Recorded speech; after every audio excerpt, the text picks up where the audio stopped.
Welcome back, WNST, Towson, Baltimore, and Baltimore Positive. We are positively on the NFL draft trail as we discuss guns in our country and leadership in our country and schools and all the other things, and the crab cake diplomacy tour that I'll be working on here this summer, of course.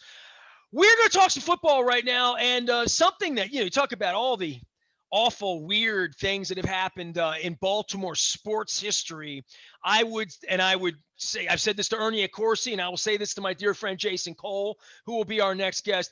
I don't think there's anything that really affected the tectonic plates of my city sports-wise like John Elway and him leaving the Baltimore Colts and what happened in the after trail of all of that with the Colts and the Mayflowers and Irsay and Art Modell and Cleveland and the Browns. And I had the Believe Land guy on last week. You can go watch him, Andy Billman. Jason Cole joins us to talk all things, not just Elway and draft, but it's good to see you. I mean, I usually am eating somewhere exotic with you at an NFL owners meetings by now. We've usually spent a week tracing each other at Super Bowls and seeing each other for 10 days one way or another.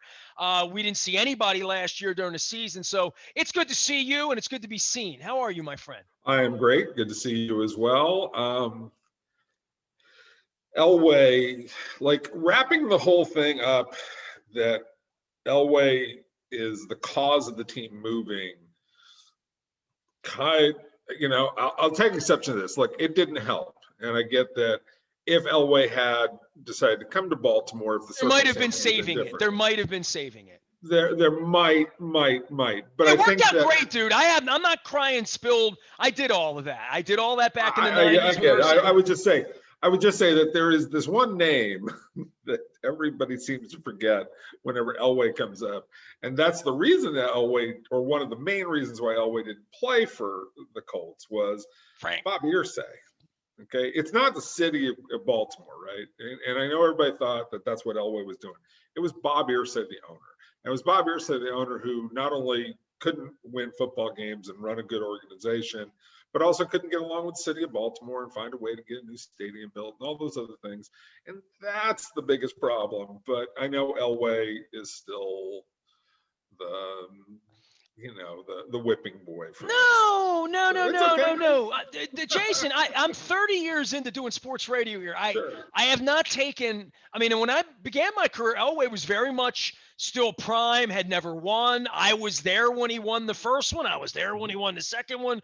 That was almost 10 years into my career by the time he hung up his cleats. I've run into him at various places. I've never had a moment with him of like any sort of candor or smiling. I've always seen him in a really, like a guy that doesn't bust up much, that guy with not a lot of sense of humor publicly.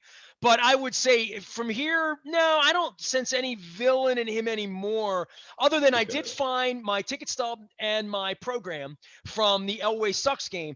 When I said that to you, were you familiar that there was an Elway Sucks game here back when the word sucks was still really not a good word? Yeah, he played there his rookie year. And we played there in some really weird quirk of circumstance too.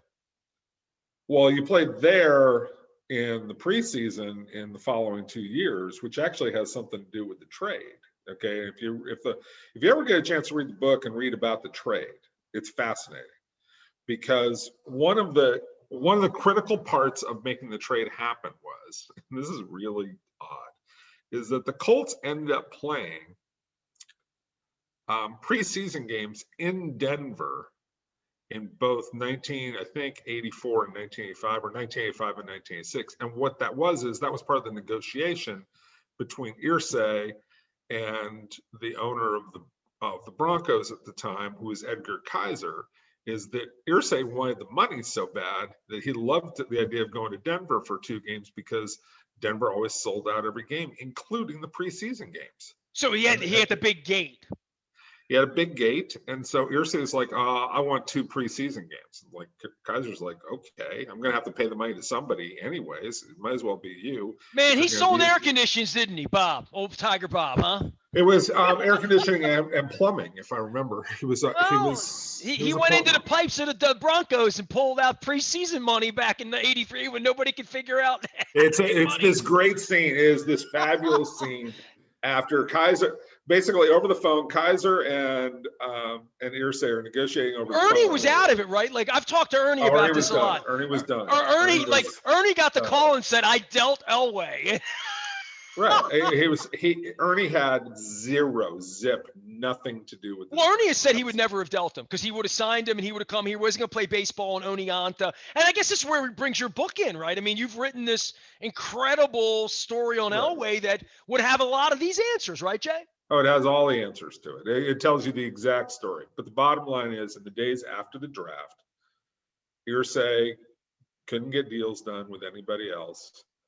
And eventually Kaiser's just sitting there waiting it out. Who wanted him? I mean, he was the greatest quarterback of the generation and actually delivered. He actually probably the greatest quarterback I ever saw before maybe Brady and, like the modern talent-wise, look, physical talent-wise, he is at the top of the scale of anybody, right? So physical ability-wise, Elway checks every box, right? Now, are there some who are equal? We can have that long debate. But everybody in the league wanted him. They just didn't want to pay the price, and they didn't know how to deal with Irsay. That was the well, you didn't problem. know if you had a deal, but over the third vodka to the sixth vodka, things could change. I mean, hell, it's amazing the team didn't wind up in Arizona or Jacksonville. It feels like he spun a wheel. Right. So, but anyways, on they keep talking in the days after they finally agree to this deal. And Irsay happens to be in Denver. He's checking on his businesses that he has in Denver.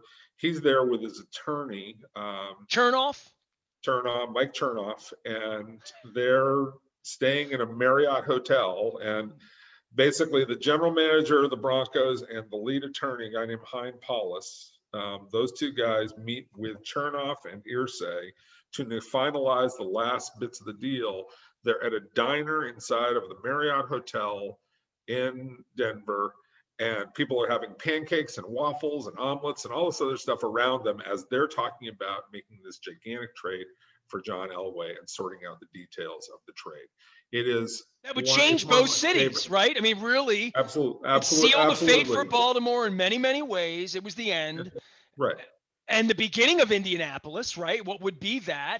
And really, John Elway in Denver, nobody associates him with Baltimore in any way. Only a guy like me would have been heartbroken. He's the biggest star. I think that there is no athlete who's bigger in any city than Elway is in Denver. Now, you could say Marino in Miami is close. Obviously, Babe Ruth in New York, but that time has passed.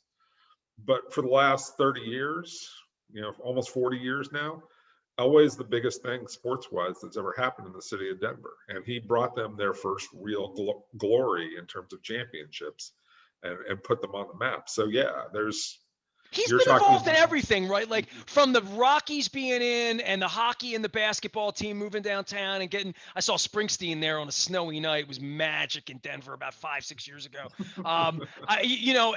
But when I'm there, car dealerships, all of that, right? But then goes back and runs the football team where Marino took the job and 20 minutes later said, I got to be what and do what and where and how? I don't want to do that, Yeah, I mean, I'll go do TV, Right. Yeah, John didn't do that. John with like arena league stuff. John did all sorts of stuff, right? John did. He's run businesses, car dealerships, arena. Invested in a bunch of stuff. Cut his teeth in football management. Yes, with the Colorado Crush in the Arena League. Really worked at it. I mean, that's the biggest thing. Worked at it before he became a general manager. Well, I mean, there was a whole posse of him and Jaworski and Bon Jovi and like the Kiss guys were in for 10 minutes that they really felt like that there was going to be a model there. But I mean, I tip my cap because, I mean, Jay, he's John F. and Elway. He made a fortune playing ball. He had a beautiful family and car dealerships and could have just gone off into the sunset. He's had a whole like Ozzie Newsome here in regard to picking football players, and he's going to own a team, right? I mean, he'll be before too long. He's getting we'll see if he's part of an ownership group. I would say this: I would pay attention to what's going on in Denver and whether the Bolin family can work it out and keep the team within the family, and if they can't, then I think you'll see Elway with a group of investors. He won't be the deepest pocket investor, but he'll be the face of that group. And so, yes, I think Elway still has a very significant chance to be involved, depending on what happens with the Bolin family. Now, he's been very supportive of the Bolin family and trying to keep it within the Bolin family. But at the same time, look, when families fight about money, it gets ugly. Well, we've had Michael Jordan in the NBA, right? Where LeBron will own something before it's all over with somewhere. Peyton Manning. I mean, we're getting to that stage where Tom Brady will have a piece of the Bucks before or something like that, right? I mean, well, you can't really do that. But yeah, I mean, you're talking about athletes being able to make enough money that they can purchase. Well, Bon Jovi has stated it's his goal in life to own an NFL team, right? So yeah, I think there's a difference between the guys who can afford to buy a $3 billion team right now, and that's at the sort of average end. People who can front that kind of money, and rock stars and most athletes. There's some NBA teams that are out there that I think can be purchased by some athletes, maybe some baseball teams. Your average football team is a little bit tougher buy. That's what I would say. Jason Cole is here. He's written a book on John Elway. Let's nerd it out as writers here. I've written a couple of books. You write a book when you're obsessed. You start a company when you're obsessed. Give me your background with Elway. Mine is I was a kid, watched him drafted, didn't want to like him, but then really liked him. I rooted for him. I was at the Drive game in Cleveland with Phil Jackman. Ernie left me tickets for that game, AFC Championship game. And then, through the coverage of all of it, I have this respect for him. I would think there's been a dozen books written about him. Maybe I'm wrong. I mean, would think championships, Denver, turn of the century. Why did you tackle this one? I went to college with him, so I saw him from my sophomore year on, and I've never seen an athlete up close like that. Did you know him as a sophomore? Were you aspiring journalist? What's your path? I mean, he's a year ahead of me. I knew who he was. Everybody knew who he was. Were we acquaintances? Not really. Do I know a ton of people around him because I was involved in sports and all this other stuff? Yes. I know all his closest friends, and so. But you weren't on the Broncos beat or No. I was a fan. I was a sophomore in college, and I watched him. The first time I ever showed up at a game, you got those crappy seats when you're a freshman, right? Okay. He's a sophomore. I'm a freshman. You get those really crappy seats that are like field level, and you can barely see over the helmets to see the game, right?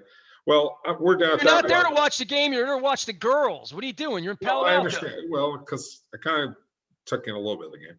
So there was one point where he drops back to pass. He's throwing a slant route, and the ball's on this angle. It's coming toward not me, but on an angle where I can see it coming this way. And the receiver runs the slant route, and there's just sort of this opening among the players, so you can see the whole thing unfold. And he throws this pass. It hits the guy in the chest, and it made a sound I've never heard. I've never heard that kind of thud. Take the air out of you kind of sound. Oh my God. It's just like every bit of that, and hits the receiver in the chest, and the receiver catches it and actually falls over because, basically the ball tackled him. That was the first time I'd ever, really, I was like, oh my God, what am I watching? And then later that year as a freshman, he makes this, and I talk about it in the book, he makes this throw the ball went 88 yards in the air, okay, because he throws it across the field. I mean, it's just an incredible throw. It was an incomplete pass, but it's the most breathtaking incomplete pass I've ever seen. I've never seen a human being be able to do things athletically like I saw this guy do. And it's magical. And so you've always had that. And, my buddies and I, we all became Elway fans. We're driving across, the West Coast to Arizona, Los Angeles, everywhere to go see him play, all these kinds of things. And you just, you cherish that. That's part of the passion for loving sports. And that's what, I loved about football. I loved, watching John Elway and other great players do really great things. And so I watched his whole career, and then I watched him come back. And when he came back as a general manager, I was like, this is different. Because I also covered Marino. You talked about Marino doing this for 20 minutes. I covered that. I covered Marino, being there for two weeks on the job and saying, Right around the same time Ricky Williams had the helmet and the weed. It was the same era, wasn't it? When he was going to run the yeah, teams? I was covering, yeah, I covered the I think Dolphins. that was one of his problems, as I remember it.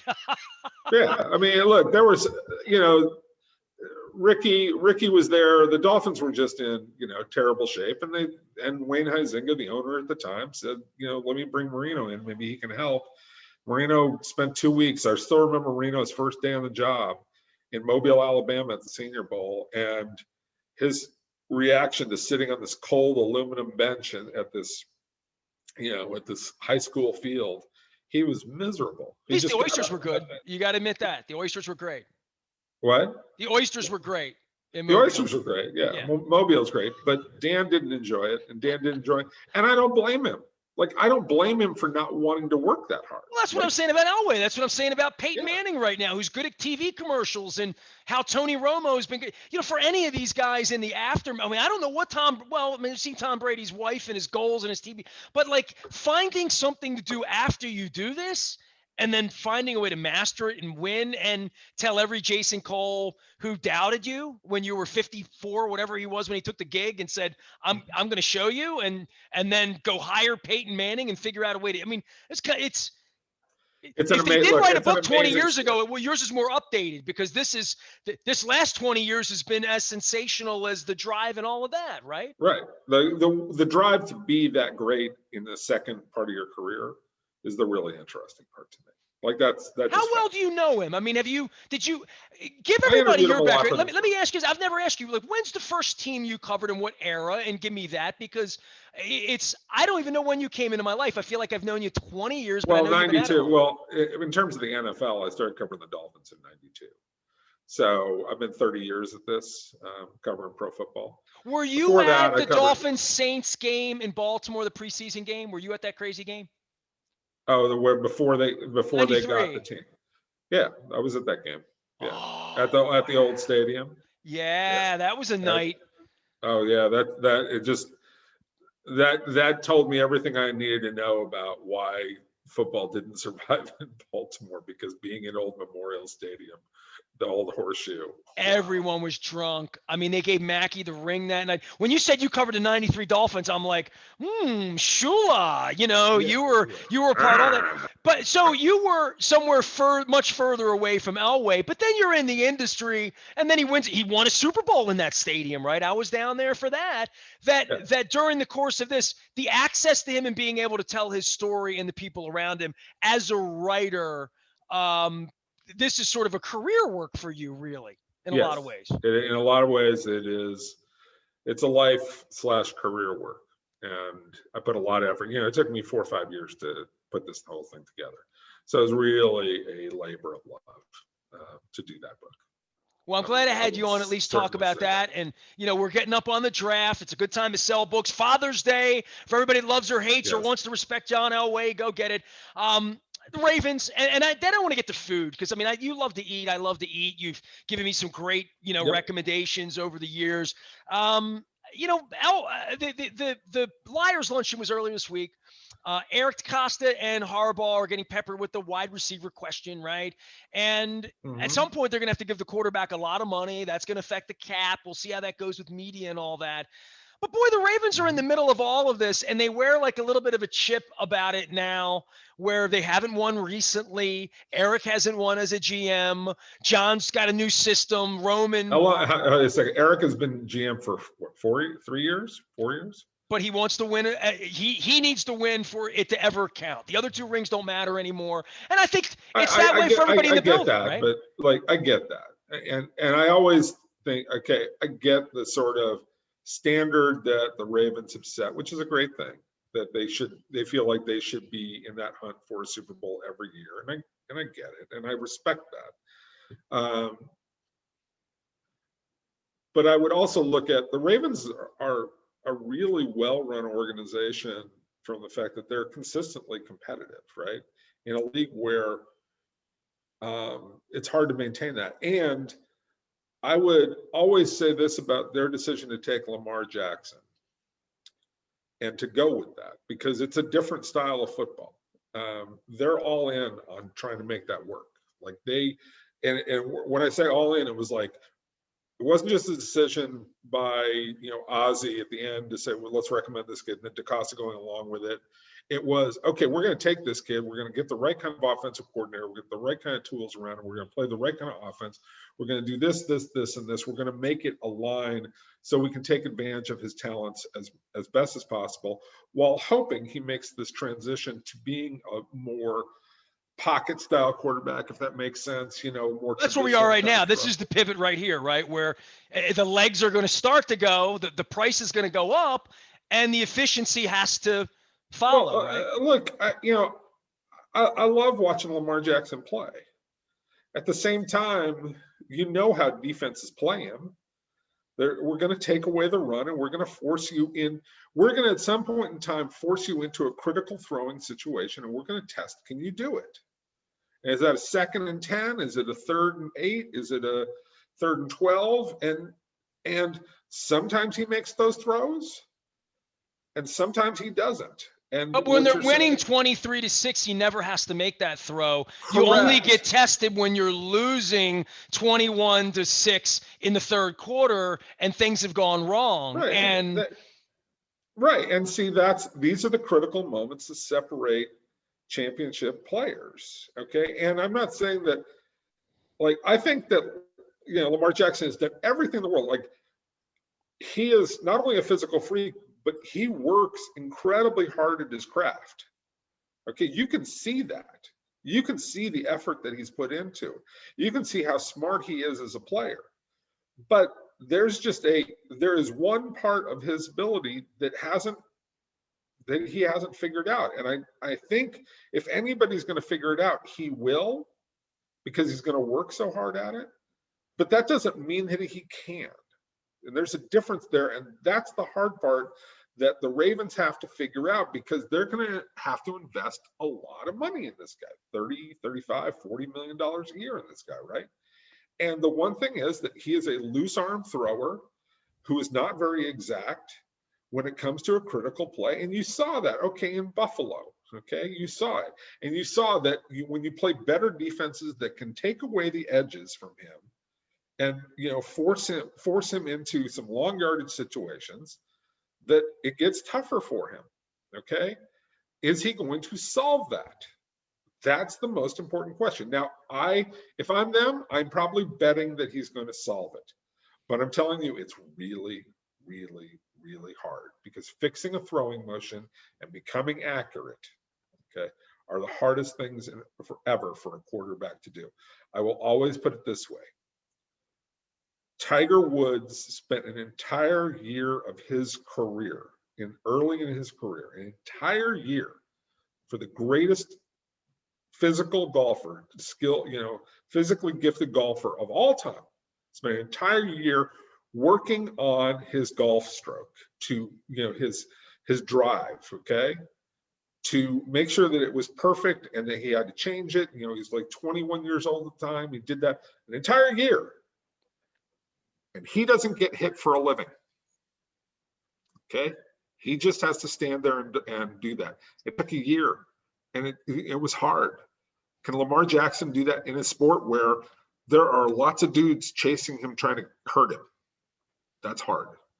Jason Cole is here. He writes books. He is a Hall of Fame voter, and we'll be covering the draft. You can follow him out on Twitter and all places social media lead, and usually to my belly. I'll get off the Ravens for, because you and I could go all day on just offense and philosophy. They're going to just do, like, at 20 or 29, you just do best player available, right? Like, for me, and last football thing, and then we'll get to eating. Okay. But and I went after John and Eric, and they avoided the question on Monday. I get one question a year, and they avoid it. Great. But, and even called it vague, and I was specific. I said, specifically, what productivity are you looking for from your wide receivers in an offense where, honestly, you never want to pass the ball 30 times? You really don't want to pass it more than 24, hopefully maybe 18 to 24 efficiently, and you hope to run it 30 to 40 times a game, and you hope to get the hell out of there by 3:40. You hope to get the game over, the clock running, less plays, defenses with 3 and outs and 4 an ounce and 6 an ounce and getting the ball back. When you stall, you put your kicker or your punter in. Look, you need Like, this two is a things. formula. I mean, and the formula to me isn't a wide receiver that you draft who gets the ball 12 times a game, because your quarterback's never going to throw the ball 35 times a game in an effort that you scheme that way. Maybe you have to, but you don't want to have to. Right, but you need super talented guys, I think, who do two things. Number one, they can get open in tight areas, the third and 7, third and 8 plays that we're talking about, right? You know, they've got to be able to make those critical catches. And the second part of this is they have to be able to stretch a defense. Okay, because the thing that you take advantage of most with Lamar is the ability for him to force the defense to come up, and they have to get up. You have to get a receiver over the top to keep them backed off, right? It's a really simple formula. Well, that's a Hollywood Brown. That's his role, right? Yeah, he's not great at it. Okay, he needs to become. He either needs to become great at it. Lamar needs to get better at delivering the ball. But you probably need to have more than one guy who can do that. That's, you need to have 2 receivers, one on each side, who can do it. Look, they're winning football games. Lamar Jackson is a spectacular player. There's not a lot that's wrong here. It's not necessarily perfect. And I think it requires perfect in order to win a championship. And the $40 million question per year is, how long does Lamar Jackson last playing this type of football? It's, how long does he run? And, and nobody knows the answer to that question. I don't green room my guests often, but Jason and I had a little itty bitty little snack before we got going. And I said something about a crab cake tour and that I would be talking to you about gastronomic. You're, sort of the Guy Fieri of the program here. When he's unavailable, I turn to people like you.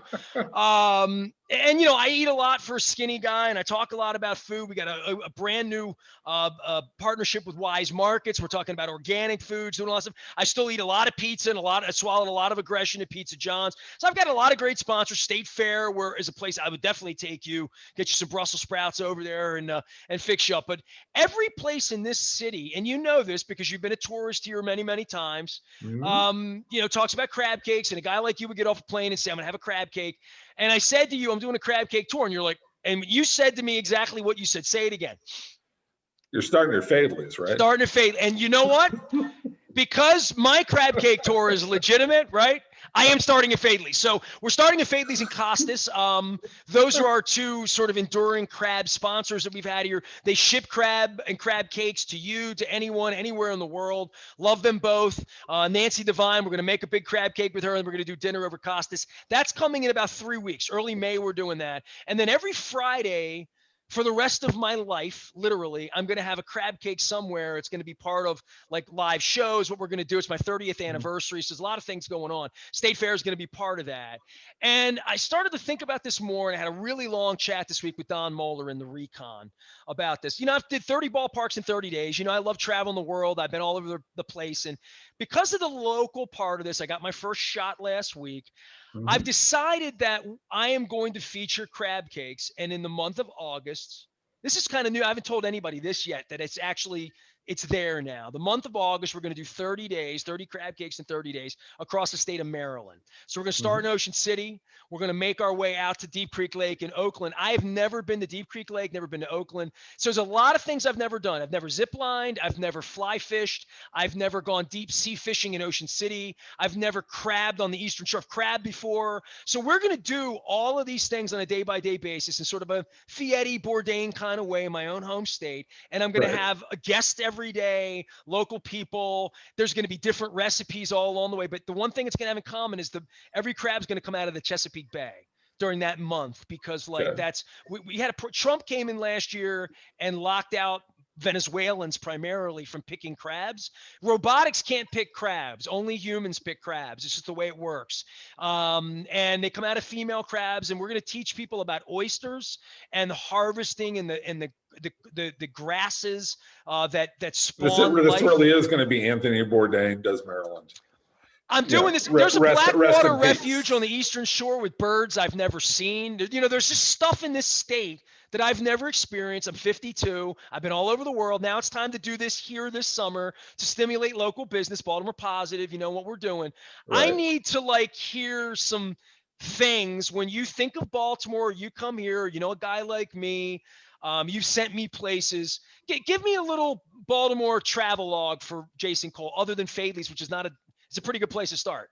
Well, Fayetteville is great to start. I took my wife there one time, and you know, it is in a little bit of a rough neighborhood, and it's not the prettiest place in the world. But God, the crab cakes were great. So I managed to get her through that because she normally gets a little skeeved out and stuff like that. But she loved Oldest it. market in the United States of America, Lexington Market. We've completely Right. remodeled it. It's going to open next year. Whole new everything. But We're getting better here. Fayetteville's was so awesome that she just like she'd go there again, right? Like that's how good Fayetteville's was, and so that's it. There's I know I took my son to this bar downtown one time, and I can't remember the place of it. It was a Diners, Drive-ins, and Dives place that had a corned beef sandwich. We've been over the Italian section of town, and eating. I probably sent you to Little Italy to You Amici's sent me because to Little. You sent me to Little I sent Italy. Peter King in there. We did a little one of Yeah, his little football chats there's a in there couple once. places in there. Couldn't go wrong.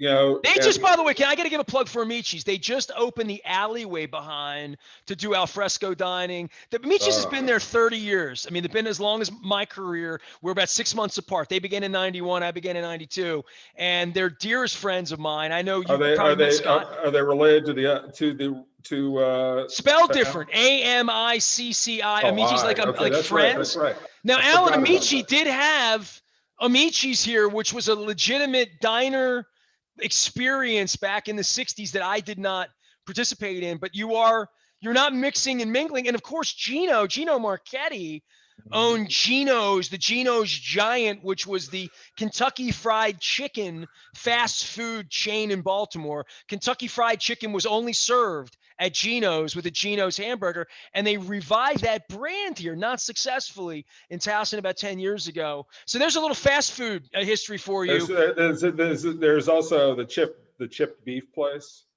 that's right off of 95. Wow. Now you're teaching me. You talking about chaps? I think You're so. talking Yeah, about pit beef. yeah, pit That's beef. chaps. I went there last week. Chaps, Hey Bobby, what's going on? chip. That's Yeah, my side of town. oh God, is that delicious? Again, I mean, there's just Baltimore is. I mean, it's just so funky. Like, I mean, yeah, you can go find a Fleming's or whatever you want. It's one of these upscale chains and stuff like. But I just love all the offbeat places in Baltimore, where whether it's Joe Square or places that you only find in Baltimore. It's kind of like New Orleans in its own way. I love that you And say that. That's good.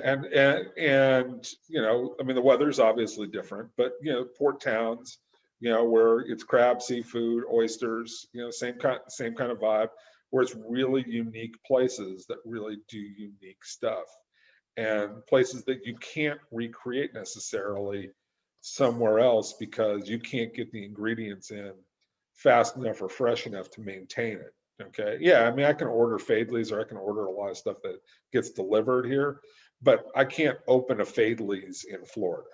Okay. I can't do that. I can't turn that into a chain because I can't get the ingredients fast enough to turn around and make it that fresh. Well, thankfully for you, you can order from Fadley's or Costas or anywhere for us that would ship Well, our thing for you. I'm just talking about like, I can, can't there get are it at lots home, of, right? I mean, it's a reason you come here. It's the first thing you want to do. Where do you go when you want to eat? Like, give me a place that's your favorite place to go to eat, and give me a couple experiences. Because at some point, I'm getting back on a plane and I'm going to go somewhere. Oh, you're talking about nationwide. Well, yeah, just I mean, people when I talk to people about Baltimore, yeah, they'll talk about The Wire, crime, this, that, Cal Ripken, whatever they want, but they always mention food. They always mention crab cakes, Well, because the food in Baltimore is amazing. Like, there's just and there's like you can go to the Museum of Art in Baltimore and get a great crab cake. Like normally you go to a museum and you get an overpriced sandwich on a stale baguette, right? And it's terrible.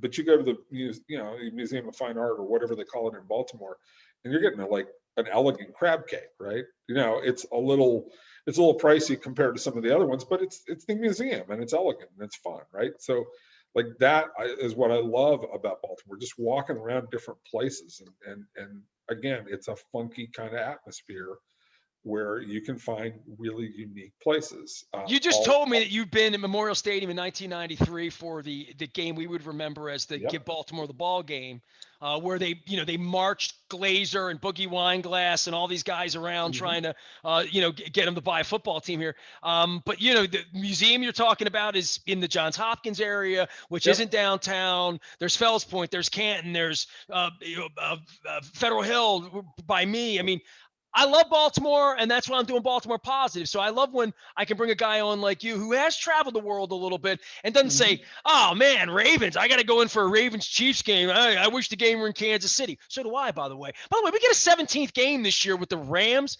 and they're playing it here. Somebody must want a crab cake, Jason. That's because, I mean, I don't want to play here. I want to play in L.A. I don't want to be here.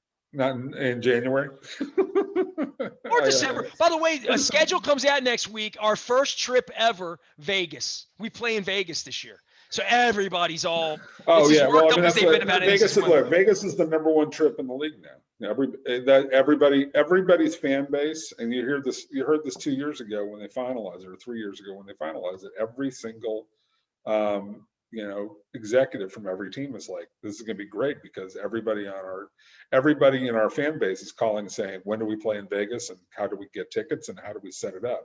Now, obviously the pandemic's, set everything back for a year, but we'll recover from that, and the league will get back to, everybody wants to travel to Vegas. That's going to be a great visitors weekend. I'm concerned a little bit about how the Raiders will draw long term there. But that's a different discussion for another time. Every time you're going to sell out every visiting ticket, and you're probably going to sell out every available ticket that is out there to visitors. They are going to make that trip, and they're going to make it a wild time. Fly in on a Thursday night, be there Friday, Saturday, go to the game on Sunday. Most people will be asleep in the stands because they'll be so hungover. It'll be a great time, right? Maybe Jimmy Irsay will be on the hotline with Mark Davis, and they could get a preseason game there, get the gate. That could definitely happen. So, hey, good luck with your Elway book, man, to bring it full circle. I know exactly. what a labor of love it's been for you, and I know football season was weird last year. At least something feels sort of normal here. We're talking about road trips in Vegas and food and having a good time, hopefully. Exactly. I would say, to get back to your other question about places around the country that you go to, like every time I go to Seattle, you go to Pike's Market, right? Like there's these little funky places in Pike's Market that if you look around, they're special, because obviously Pike's is a commercialized place, but there are things within it. Like there's this little place that you can go that's across the street from the market that you can go and you get these single serving cheesecakes, right? They're this high and this much around. Like you get something unique like that. We talked about New Orleans, where you go to a restaurant like Giacomo's, right? And which has got seafood, all the etouffee and these sort of funky Cajun dishes that is outside of the French Quarter, right? Like the French Quarter has great restaurants and great food, but there are a ton of places outside. Pearl's Oyster Bar in New Orleans is amazing. You go to San Diego, and there's nothing better than getting a fish taco, okay, in San Diego, and finding all the little places along the coast. Like if you go up to Del Mar, or you're going, not Coronado, but if you're going Oceanside, like Oceanside, Del Mar, and you just get in the car and you're driving up, Pacific Coast Highway. There's just all these amazing places. Or if you want to go upscale, you can go to all these incredible places in San Diego. Los Angeles, I grew up there, and I can only begin to say how many fabulous restaurants there are there. But when I think of LA, and I think of like even DC, and I say this to my wife every time I go there, New York is my favorite as an eating experience. Yes. Because you literally can just walk through the city and pick up the best French thing you've ever had here, the best Portuguese, pastéis de nata you've ever had over here, this delicious Italian coffee that you get, like you can just do all of these different things within 6 blocks of each other, and then go out and get the best gyoza and the best Korean and anything you want. LA is very much like that. When we played at the Coliseum a year and a half ago, the one game we'll ever play there, the purple game where it was 51-3 and beating the snot out of poor Eric Weddle. I think Lamar's still running.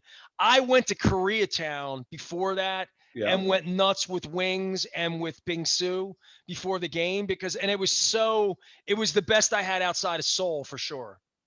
I would say, Koreatown's amazing. Chinatown in Los Angeles is kind of underrated. I will say that. I mean, it's because it's not San Francisco and it's not New York, but it's pretty darn good. San Francisco is a place where I eat. You know that. That's my place. Like San Francisco's just. I mean, the only problem is that they don't play in San Francisco anymore. They're playing basically down in San Jose. They don't play in San Diego anymore either. I don't know if they told you that, but yeah. Yeah, I know. Yeah, unfortunately. You and I are still pining away, right, about that. Like I'll never get over that kick in the nuts. And I'm a Padre fan for life, but I sort of don't like Manny Machado, and I sort of like. Don't let your disdain from him wanting out of Baltimore get to you. That's not his fault. It's just sort of like I've been waiting on the Padres my whole life. I should be having more fun with this than I am. You know what I mean? Well, I'm a Dodger fan, so you can keep waiting. So you had a good year. I had a great year. Had a great few years. Look, I hope I get a crab cake with you or something wherever we happen to be. We will eat well. All right. Good enough. Exactly. Absolutely. Elway, your book is available anywhere. Download Amazon.com, Kindle, the whole deal, right? BarnesandNoble.com, Amazon.com. Elway, A Relentless Life. It's been doing great. Please buy it. It's awesome. Get it for Father's Day. There's great stuff in that book about the relationship with his father, Jack Elway, and how important Jack was to his life. It's a great, great Father's Day present. Any Frank Kush stuff in there? Oh yeah. Oh, that's the stuff I want to read about. Now, that's the juicy stuff for me. Jack was no fan of Frank Kush, number one. But Frank Kush did a little bit of recon that helped, that helped get the trade done because he was talking to Dan Reeves at one point, and saying, I think I'm going to be the one getting the trade done. Now he was not.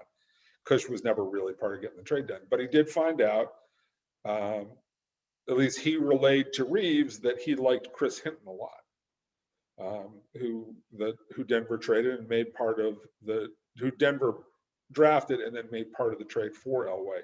So Chris Hinton was really kind of a linchpin to this. And, Chris Hinton ended up having a really terrific career. It's not quite Hall of Fame stuff, but it's not far off.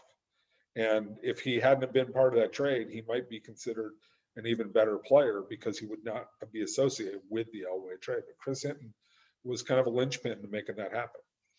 One day I hope to be the Paul Harvey of Baltimore, Jay, giving you the rest of the story. How about that, right?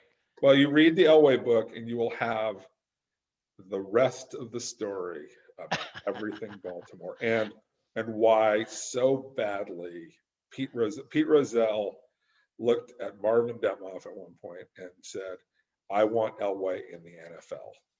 Like he just made it clear that he wanted Elway. And all the stuff that happened with the Raiders trying to pull the trade and the NFL getting in the way of it. It was just, it's classic old NFL stuff. You'll love it. A lot of back rooms involved in there. Jason Cole on the Elway and the pursuit of a relentless reporter as well, and Hall of Fame voter. Find him out on social media. Sorry we don't have you on more often. It's always great to visit with you, and hope we get a crab cake together soon, pal. Absolutely. Thanks. You got it. Jason Cole joining us here. You can find him on the interwebs. You can find me at BaltimorePositive.com. Ness at BaltimorePositive.com. Continuing our intelligent conversations. We're now calling them wise conversations, brought to you by Wise Markets.